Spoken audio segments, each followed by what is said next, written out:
नमस्कार, मैं लखन सालवी और आप देख रहे हैं डेली राजस्थान। सर्वगुण संपन्न व्यक्ति हंसराज जी चौधरी आज हमारे साथ है फिर से गोविंदा की धरती पर इंद्रप्रस्थ रिसोर्ट में की सबसे ऊंची छत पर जो है हम अभी हैं।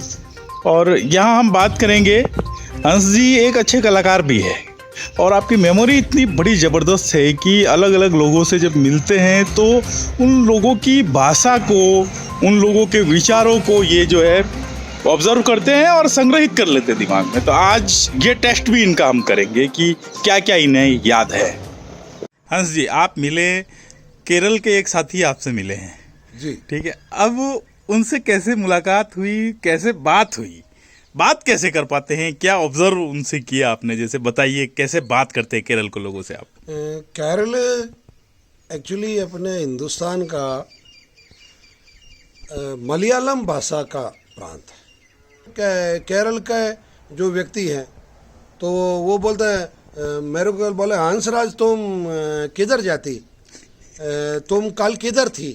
और वो भी एक प्रिंसिपल लेवल का आदमी जो मतलब पीएचडी है और बहुत पढ़ा लिखा। तो मैंने कहा शायद ऐसा कुछ हो गया होगा। दूसरे दिन वो बोलता है मैं तुम्हारा बहुत इंतज़ार करती। तो मैं कहा फिर ये भी इंतज़ार करती और मैं भी किधर जाती।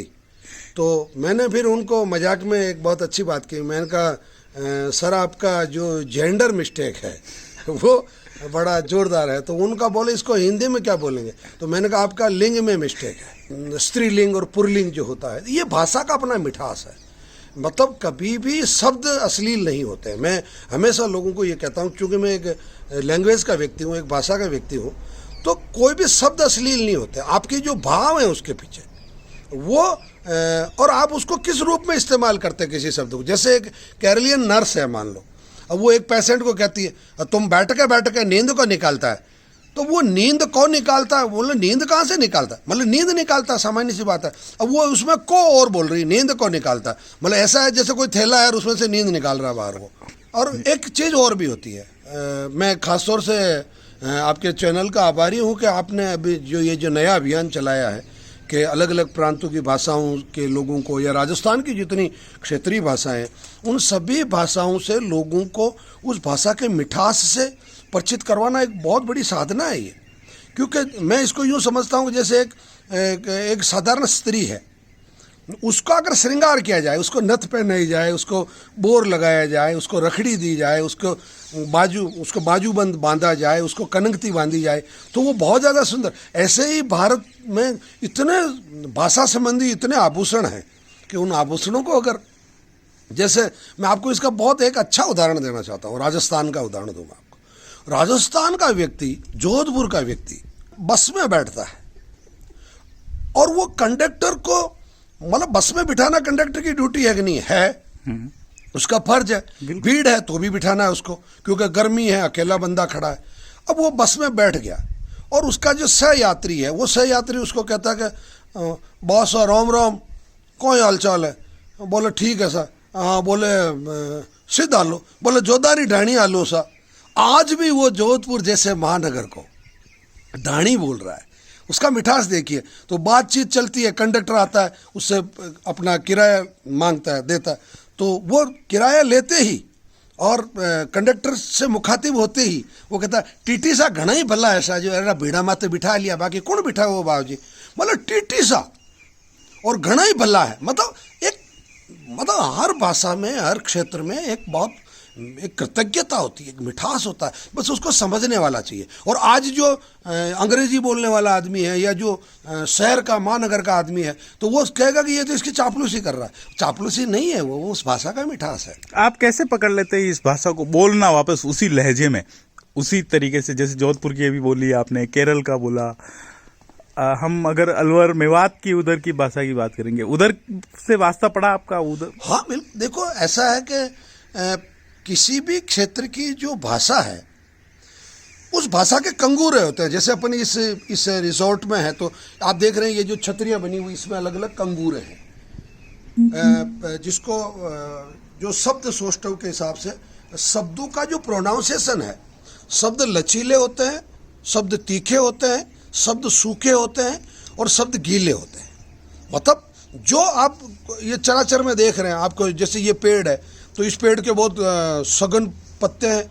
एक पेड़ है जिसमें केवल फूल ही फूल है और कुछ भी नहीं है। एक पेड़ है जिसमें पत्ते भी नहीं है, फूल भी नहीं है, पूरा सूखा हुआ है। इसी प्रकार भाषा है। अब जैसे आपका अलवर इलाका है जिसको मेवात के आसपास का इलाका भी मतलब कहा जाता है।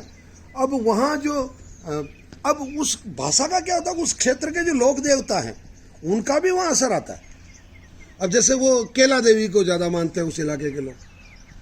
अब जैसे भरतपुर और अलवर का जो लगा हुआ इलाका है तो वो कहता है कहा भैया केला मैया की कसम मौको, अब मौको केला मैया की कसम। अब इस भाषा को सोच तो समझे, क्योंकि केला मैया है स्त्रीलिंग है, मातेश्वरी है तो निर्मल है, तो अब वो बोलेगा भी वैसे। अब आपको लगेगा कि ये जैसे ये तो बाइला है या ये तो कुछ ना पूरा मर्द है और ना पूरी औरत है, उससे कहीं बीच का, ऐसा नहीं है। हकीकत में उस क्षेत्र के जो लोक देवता होते हैं या जो वहाँ की लोक संस्कृति होती है वो संस्कृति भाषा में प्रस्फुटित होती ही होती है।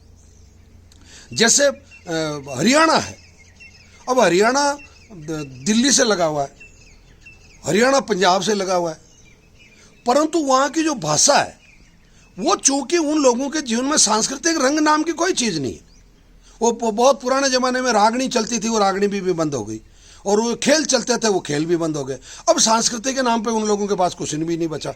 तो आज भी बोला रहा कित जा रहा है, मतलब सूखा है, बोला रेवाड़ी जा रहा सु तने के लेना, मतलब हर बात का उल्टा जवाब देंगे वो, क्योंकि वो फ्रस्ट्रेट है। वो लैंग्वेज बता रही है कि वो फ्रस्ट्रेट लोग हैं। आप किसी भी प्रांत की भाषा से ये पता लगा सकते हैं कि उस प्रांत का आदमी कितना मर्द है, वो आदमी कितना देशभक्त है, ये भाषा बता देती है।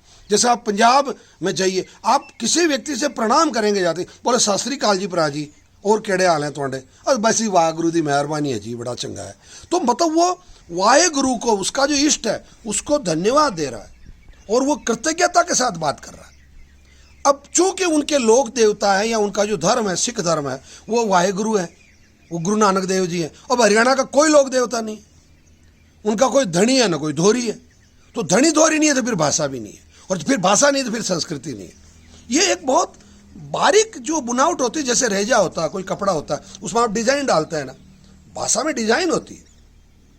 जैसे मराठी का एक उदाहरण दूंगा आपको। मराठी में आप किसी भी आदमी को जाके कहेंगे काय पाटिल काय चल ले, मतलब पाटिल मतलब वहाँ का सबसे बड़ा आदमी। अब उसका भी आप बड़ापन देखिए, काय नहीं रे आपले बरे आपले चांगले, मतलब संपन्नता के साथ भाषा है। मतलब वो विपन्नता की तरह बात नहीं कर रहा। वो यही बात अगर हरियाणा वालों का, बोलो चौधरी क्या हाल है तेरा, बोले कुछ नहीं बैठा सू, तो लग रहा है कि मैं रोने लग रहा हूँ। मतलब वो क्यों कह रहा है रोने की, क्योंकि वहाँ की संस्कृति समाप्त हो गई। लखन जी, मैं आपको विशेष तौर से कहना चाहूँगा कि चूँकि आपके पास कलम के धनी हैं आप, और आप एक बहुत बड़े चैनल के मतलब ऑपरेटर हैं, तो मैं कह रहा हूँ कि वो संस्कृतियाँ नष्ट हो गई, समाप्त हो गई, जिन लोगों ने अपनी भाषा बचा के नहीं रखी, अपने शब्द बचा के नहीं रखे, अपनी डिक्शनरियाँ बचा के नहीं रखी, और वो इतने विपन्न हो गए कि वो एक शब्द कहने के लिए I mean that's oh my mama, मतलब वो माँ कहने के लिए उसको 4 बार हाथ का हैंडल घुमा रहा है वो, क्योंकि उसके पास वो शब्दों से विपन्न है, वो दिवालिया है शब्दों से। तो ये शब्दों का दिवालियापन खत्म होना चाहिए, मेरा हमेशा से मैं यही कहता हूँ। और चूँकि मैं वैद्य हूँ पैसे से, और श्री नवग्रह आश्रम सेवा संस्थान पे संपूर्ण विश्व से लोग आते हैं और भारत के सभी प्रांतों से आते हैं, तो उन लोगों को ये लगता है कि ये आदमी हमारा ही है। वो महाराष्ट्र का कोई आदमी आता है तो वो आते पहले मैं काय भाई काय राव काय चाललंय, कसं काय काय आजारी झाले काय तुमचे कागदपत्र कुठे आहे, मी पाहतो तुम्हाला, तुम्ही या औषधी वेळेवर घ्या आणि पद्धतशीर घ्या, तुम्ही चांगले होणार आहे। तो उसको लगता है यार ये तो आदमी अपना ही है। अब जैसे तो मतलब हरियाणा वाला आएगा तो हरियाणा भाषा बोलेंगे आप, और ये सारी भाषाएं सीखी कैसे आपने? देखो सच्ची बात बताऊं, भाषा नहीं सीखने का विषय ही नहीं है साहब। मैंने बताया नहीं, आभूषण है। अब बस आभूषण को सही जगह पहना जाए। अब जैसे मैं आपको हंसी आएगी, जैसे बोर जो होता है, रखड़ी जो होती है वो सिर पे लगाने की होती है।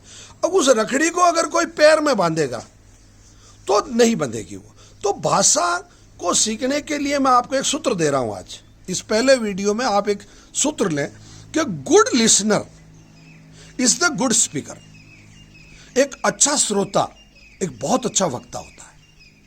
मतलब गुड लिसनर जो है, अब आप लिसनिंग जिस स्तर पे करते हैं, मतलब एक दूसरा एक और होता है, भाषा अगर सीखनी है तो a silent person is the good language person. जो चुप होता है, जो चुप होकर सुनता है। अच्छा, तो और तीसरा, भाषा सीखने के लिए अंग विन्यास बहुत महत्वपूर्ण है। मतलब आदमी का जो, जैसे उसके चेहरे पे क्या भाव आ रहे हैं, उस आपको भले भाषा नहीं आती हो, आप उसका अंग विन्यास बता देगा, उसका जो फिजिकल जो एक्टिविटी है वो किस तरीके से रिएक्ट कर रहा है, उसका चेहरे पे क्या भाव आ रहे हैं, हाथों पे क्या भाव आ रहे हैं, शरीर पे क्या भाव आ रहे हैं। तो जैसे फॉर एग्जांपल मैं आपको जैसे यूपी का अगर उदाहरण दूं, एक कैंसर का पेशेंट है। अब एक माँ है जिसका लड़का बीमार है। अब वो कह रही है, बाजी जय सिया राम, कैसे हो? हाँ, अब हमार लल्ला को कैंसर हो गवा है, अब का पतो जा जीवे गो मारे को। अब वो कैंसर है तो वो उस तरीके से बात कर रही है। कहाँ के रहने वाले हो? हम जजोदिया के रहने वाले हैं। वो जजोदिया, अयोध्या का अपभ्रंश जजोदिया बोला जाता हूँ। तो ये इस तरीके से बारीक बारीक चीज़ें समझनी होती है कि भाई वो किस संदर्भ में वो बोल रहा है। और मैं पुनः आपको बहुत बहुत बधाई देता हूँ कि आपने एक बहुत अच्छा बीड़ा उठाया और इस काम को आप बहुत आगे बढ़ाएं। और मैं सही कह रहा हूँ, वो देश, वो संस्कृतियाँ, वो समाज और वो परिवार बर्बाद हो जाते हैं जिनकी अपनी कोई संस्कृति नहीं होती है।